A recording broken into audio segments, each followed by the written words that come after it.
So you're starting to look for your shipwreck. That's great. Let's have a look at the magnetic experiment. For this, you'll need the lid of your box, a piece of paper, your magnet, a small piece of metal. In this case, you have a nail or a little metal plate, and your iron filings, which you'll find in a small box with everything else that you have. First of all, put down the magnet and cover it with the lid of the box. Then put your piece of paper over the box and over the magnet. Take your iron filings and sprinkle them gently over the magnet. And you can see already that you can start to make out the magnetic lines around the poles of the magnet and across the north and south pole of the magnet as well. If you tap your paper a little bit, you'll see the lines become a bit clearer.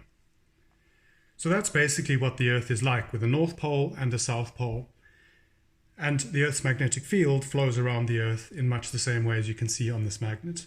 So let's see what happens if we put something into the magnetic field and we see what it does. So immediately you can see that it starts to attract pieces of the iron filings, and you can see it starts to form its own magnetic field. It starts to distort the magnetic lines around itself. And that's exactly what happens underwater. That's exactly what we're looking for when we use the magnetometer. Something like a piece of iron, an anchor or a cannon will distort the magnetic field in exactly the same way.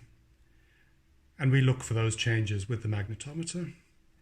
If we take that out for a moment, you can see it remains a little bit magnetic. Move the piece of paper around and you will see that the Earth's magnetic field and the magnetic field on this magnet is in fact three-dimensional. You can see, if you look from the side, that the iron filings stand up on their end around the poles. And you can also see that as we get further and further away from the magnet and further away from the poles, the magnetic field decreases. It's not as strong over here as it is around the two ends of the magnet.